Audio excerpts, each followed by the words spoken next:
Kyle here from allmediareviews.blogspot.com, and I'm trying something right now. I don't know if this is the one and only first and last time I try it, but we'll see. And I don't know how long this video will go. It might be a couple minutes, might be 20 minutes, depending on what I do, how this goes. But I'm in my storage space. It's one of the storage spaces, actually. So, and this is all the stuff I moved. This is all the sort of media items and stuff like that, and the vinyl bins, as I mentioned in the last video many months ago. So I'm going to show the records I have, at least as quickly as possible, in the last few months. And I also should mention that I have purchased a handheld recorder to try to do podcasts, which might be more doable just either here or more likely in my car somewhere that I can find some space that's private. So, people might walk by, but anyway. So first up, I finally picked up a copy of To the Treetops, the first album from Team Me, and I actually also picked up another album from them. They only had 2 albums, so I picked up their other record, but this is their debut album from 2012. This is a band that they're from somewhere Scandinavian Europe. I want to say that they might be from Norway. I think they're from Norway, but I could be wrong about that. They're from one of the CD Fallout. I'm doing this selfie style, so if the camera doesn't show me at certain points, I apologize. But anyway, because I don't think they're from Denmark, but they're very much like Mew, but also kind of like the Polyphonic Spree. Great energy, catchy, very poppy, very uplifting music. Anyway, To the Treetops, their debut album. And speaking of Mew, I finally picked up on CD, I believe, because I don't think the vinyl included a CD copy of their latest visuals. I should mention, it's not going to happen today. It more likely would happen on a podcast if the time allows soon to go over my albums of the year, since I posted that a couple weeks ago. Mew was in there, not as high as some other Mew albums, but I still like this record. I just don't know if I like it as much at this point as all their other records. And that says as much about the quality of their records and not as much about this album. So I could go over the track list, but I don't have time for that. I found a copy, this is a few months back at Half Price Books, as you can see, of Faith No More's Angel Dust, the Deluxe Edition, or whatever this is. Yeah. And I actually haven't gotten around to listening to this. I've had it in my car and just like misplaced it and stuff, but it has the live in Munich in '92 and a lot of bonus tracks, German version, B-sides, different mixes. I have this on vinyl too, and I thought I showed that, but I could be wrong. I don't remember if that was before the time or I just wasn't making videos at that point. So anyway, like I said, it comes with, is this a DVD? It might be a DVD. It's either just a live CD, live performance. Again, I haven't explored that. So Ben Sinister's new EP, it was on my end of year list as well. Spoiler alert. Not really much spoiler, but this is the EP. They're going to be put on a new full length rather soon, probably early in 2018. So it's called The Other Way, and excellent, like what I come to expect that from Ben Sinister. The energy is very good, very catchy, a lot of kind of twists and turns like we like, and dynamics like we like Ben Sinister. Move a little slower, get along, walk the other way. The first 3 run, those 4 tracks just make the EP, and the last 2 tracks are pretty good as well. Be Alright and Rock and Roll. But I'm looking forward to whatever they put out next year, in 2018, or this current year. Culcha Vulcha from Snarky Puppy. I saw them in September, and like I had one of the guys sign it and everything. And jazz sort of improv jam band. Yeah, this is one of their only studio album. I think they have about 5 releases, but all of them are live. And if you like the Reign of Kindo, or you like, it's not a jam band exactly, but it's not, he wouldn't call it modern fusion exactly, but it's sort of in that vein. A lot of members on stage, so it's like big, almost an orchestra, jazz, and a lot of horns, a lot of dynamics and styles. They explore a lot of different styles. I mean, I don't know if they do too much hip-hop, but they had the keyboard. When I saw them live, the keyboard player did a lot of, like, he was singing and rapping at points, if I recall, and maybe the bassist. Not the bassist. The bassist wasn't one, but he's like the front man, but they don't really have a true front man. Anyway, if you never heard of Snarky Puppy, I heard about them through the Reign of Kindo. The funny thing is, when I talked to them, they had never heard of the Reign of Kindo, but anyway. Moving on, the last compact disc I'm going to show, I've been meaning to listen to this again. About 10 years, a little over 10 years ago, this project that it's called L.E.O, L.E.O, sort of an homage, but not an actual tribute or doing cover versions of ELO songs.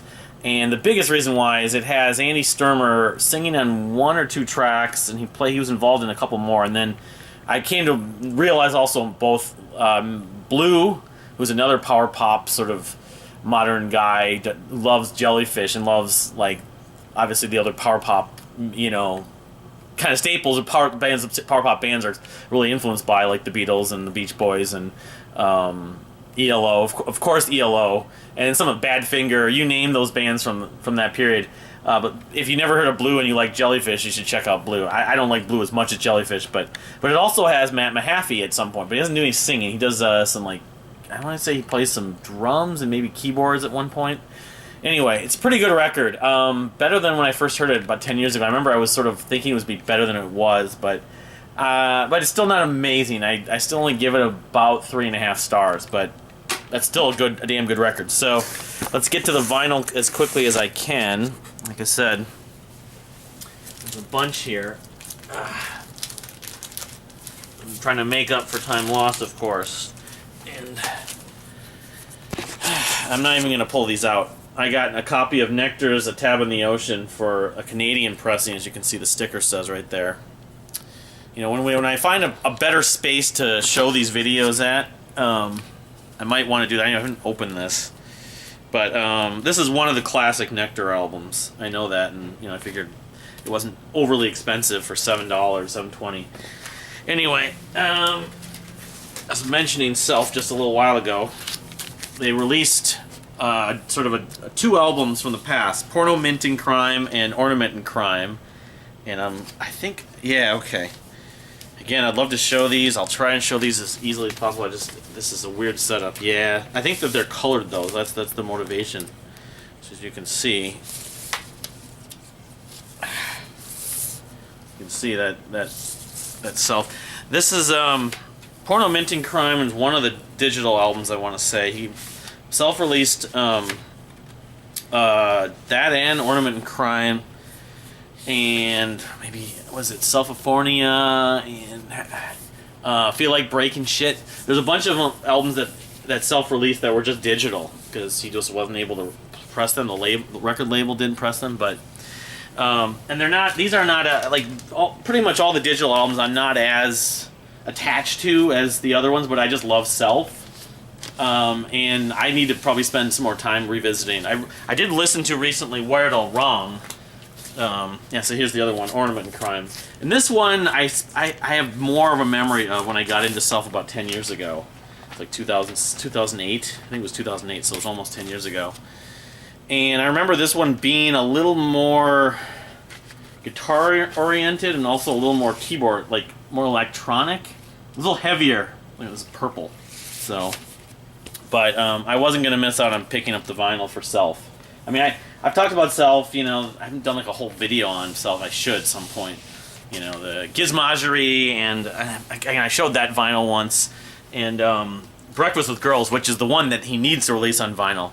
And then some of the EP released a couple years ago and a couple of singles. And Matt Mahaffey, I know, recently went through like lumbar fusion surgery. I hope he's doing better, you know, but hopefully whatever he's been dealing with physically, he's not going to have to deal with. But, you know, I know he's a busy guy living in Nashville, and music is something he still does, and he does stuff to pay his bills with Hollywood and stuff. But anyway, so again, it's kind of a spoiler since you can go to the list, but this record definitely was a key record on my list, and I got the deluxe edition.